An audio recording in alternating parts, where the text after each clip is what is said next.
Assalamualaikum warahmatullahi wabarakatuh. Bismillahirrahmanirrahim. Wassalatu wassalamu ala ashrafil anbiya wal mursalin Sayyidina wa habibina Muhammadin wa ala alihi wa sahbihi ajma'in, amma ba'd. Bersyukur kita semua kepada Allah subhanahu wa ta'ala atas segala nikmat dan karunia-Nya. Kita masih diberikan nikmat yaitu sempat dan sehat, sehingga bisa melaksanakan aktivitas kita dengan sebaik-baiknya. Dan begitu besar nikmat Allah subhanahu wa ta'ala kepada kita, maka wajib bagi kita itu bersyukur kepada Allah subhanahu wa ta'ala dengan mengucapkan Alhamdulillahi Rabbil Alamin. Salawat dan salam tetap tercurah kepada baginda Rasulullah sallallahu alaihi wasallam, panutan dan junjungan kita. Kita berharap tidak satupun dari kita di mana saja berada, baik yang berada di rumah, yang berada di kantor, yang berada di tempat pekerjaan, kita tetap bersyukur kepada Allah Subhanahu wa taala atas segala nikmat dan karunia-Nya. Mudah-mudahan Allah senantiasa mencatat kita sebagai abdan syakur, hamba yang bersyukur atas segala nikmat. Yang kedua itu abdan sabur, hamba yang bersabar atas segala ujian yang menimpa kita. Mudah-mudahan kita senantiasa mendapatkan curahan rahmat Allah Subhanahu wa ta'ala. Kali ini saya akan membahas tentang bahaya korupsi. Korupsi atau yang disebut dengan bahasa lain korumper. Apa itu korumper? Korumper itu adalah kelicikan, sesuatu yang dilaksanakan di luar nilai-nilai agama, di luar nilai moral yang terkait dengan uang, terkait dengan materi. Untuk itu korumper yang kemudian populer dengan korupsi, yang terdiri dari pertama ghulul, ya, kemudian khianah, kemudian gratifikasi atau hadiah, pencurian, apapun namanya, itu adalah perbuatan tercela menurut pandangan agama. Perbuatan tercela, di samping tercela ada konsekuensi hukuman. Kalau zaman Nabi, orang yang mencuri kalau sudah sampai satu nisab, ya, kemudian yang dicuri atau pemilik barangnya itu tidak rela, setelah melalui sebuah proses persidangan, maka dia harus dipotong tangannya. Itu mencuri. Loh, kalau sedikit, nah kalau sedikit tidak. Tetapi kalau jumlahnya satu nisab, ya, satu nisab itu kurang lebih 94 gram emas nilainya. Berarti kalau diuangkan tinggal kita hitung.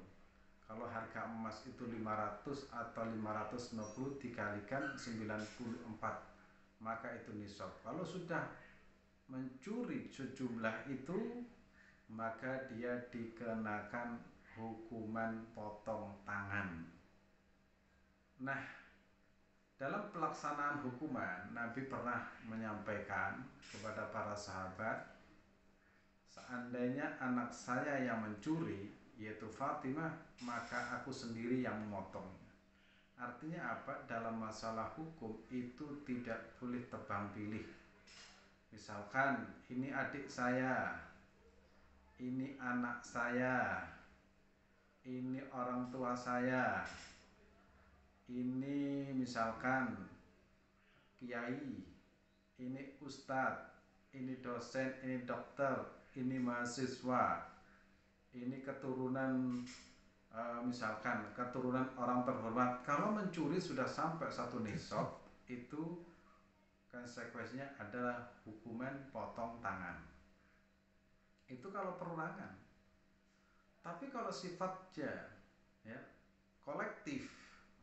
Kolektif ini yang terjadi di berbagai negara ya, seperti di Indonesia ada orang mencuri tapi yang mencuri 10 orang, terus yang dicuri itu milik negara dan jumlahnya itu besar sampai triliunan, maka apakah bisa diterapkan potong tangan? Tentu saja bisa, tapi banyak yang menghendaki itu tidak potong tangan. Ada yang menghendaki itu, ada yang dibunuh, ada yang ditembak, ada hukuman mati dan lain sebagainya. Karena apa? Karena ini merupakan kejahatan yang sangat luar biasa. Bayangkan misalkan ada orang mencuri ya harta milik negara. Sebenarnya itu harta yang milik negara itu adalah uang rakyat.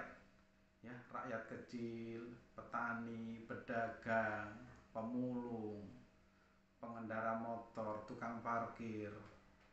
Ya, mereka mengeluarkan pajak.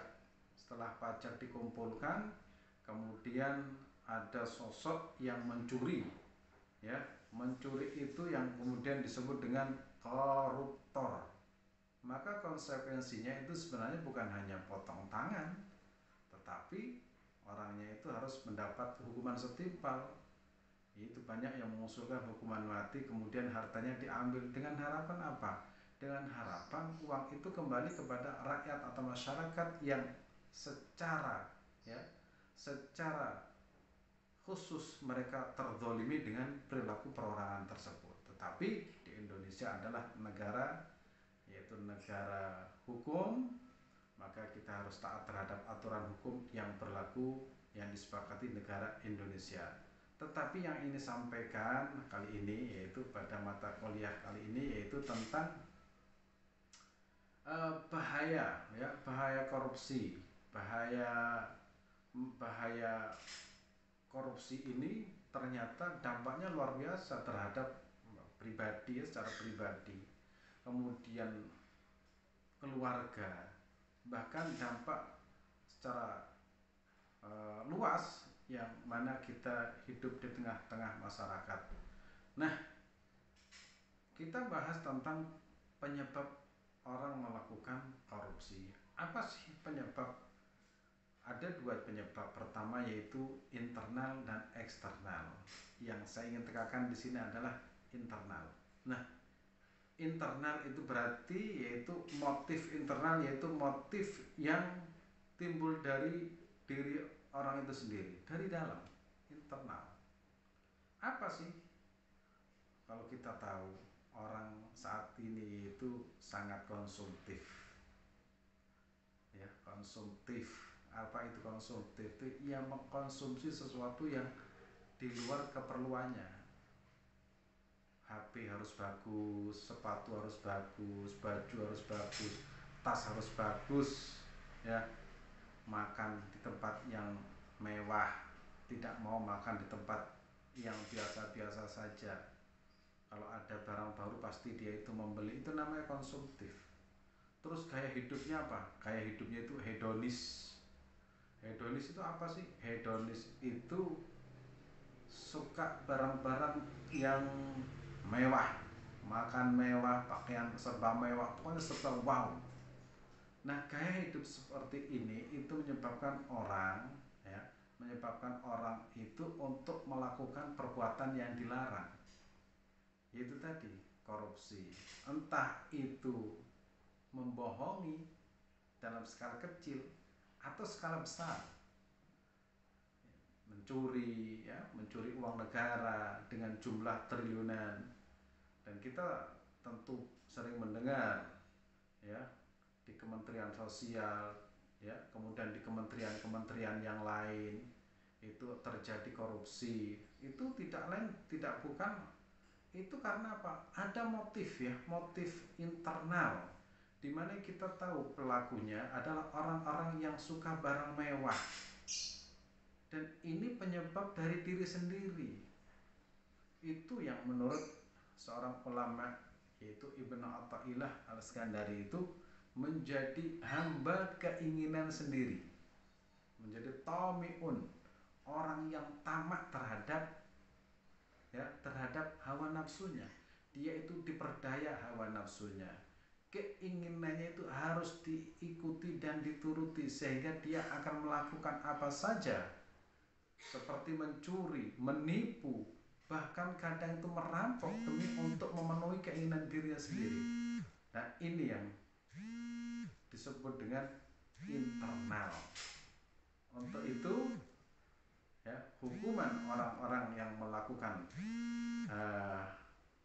korupsi yang sudah melebihi satu nisab, sebagaimana pernyataan Allah Subhanahu wa taala, ya, di dalam Quran surat An-Nur ayat 38, Allah Subhanahu wa taala berfirman, wasariqu wasariqatu faqta'u aydihuma jazaa'an bima kasaba nakalam minallah wallahu azizun hakim. Pencuri laki-laki dan pencuri perempuan hendaknya faqta'u aydihuma, hendaknya tangannya itu dipotong, ya, jazaa'an bima kasab, sebagai apa? Konsekuensi dari perbuatannya. Itu konsekuensi dari perbuatannya. Sebab kalau tidak dipotong, dia akan melakukan lagi di tempat lain. Dan ini kalau dibiarkan bahaya. Itu kalau menggunakan hukum Islam. Tetapi karena ini di Indonesia, maka ada hukuman sebagai pengganti apa? Penggantinya bisa dipenjara, ya, bisa dipenjara atau apa saja yang sudah disepakati oleh pakar-pakar hukum, oleh oleh negara kita. Untuk itu, ya, yang perlu dibangun di sini adalah kesadaran bahwa mencuri itu adalah perbuatan dosa. Yang kedua, mencuri itu melanggar aturan agama. Yang ketiga, yang harus kita bangun, menyadari bahwa kita ini sebagai hamba menjadi orang yang qanaah. Apa itu qanaah? Qanaah itu menerima rezeki Allah Subhanahu wa taala dengan happy. Apa yang Allah berikan kepada kita, ya kita nikmati. Qanaah. Sehingga ada sebuah pernyataan begini, kalau kita melihat urusan harta benda, maka lihatlah orang yang lebih bawah dari kita. Maka kalau kita melihat orang yang lebih bawah kita, akan lahir rasa syukur kepada Allah Subhanahu wa taala. Tapi kalau urusan ilmu, kita harus melihat yang lebih atas. Saya ingin seperti dia, ilmunya banyak, bermanfaat bagi umat. Itu begitu. Itu kalau urusan ilmu. Tapi kalau urusan harta, lihat yang lebih rendah, sehingga akan melahirkan sifat-sifat qanaah. Itu, ya, eksternal, ya. Eksternal itu seperti budaya, itu juga bahaya. Tetapi yang lebih bahaya adalah motif internal. Tadi sudah saya sampaikan, seperti hedonis, kemudian tamak, kemudian konsumtif, dan yang tidak kalah lagi adalah hubbud dunya, mencintai dunia. Dia menganggap bahwa dunia itu akan abadi bersamanya.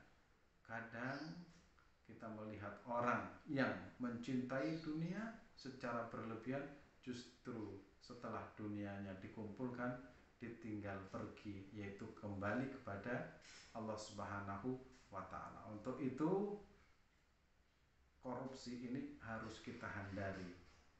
Korupsi ini harus kita perangi. Caranya bagaimana? Kita menjadi hamba Allah yang qanaah.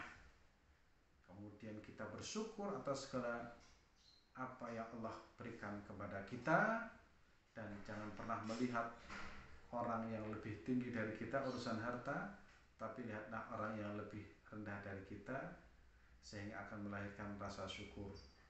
Mudah-mudahan pengantar kuliah kali ini bermanfaat, dan insya Allah kuliah-kuliah berikutnya akan tetap seperti ini. Terima kasih.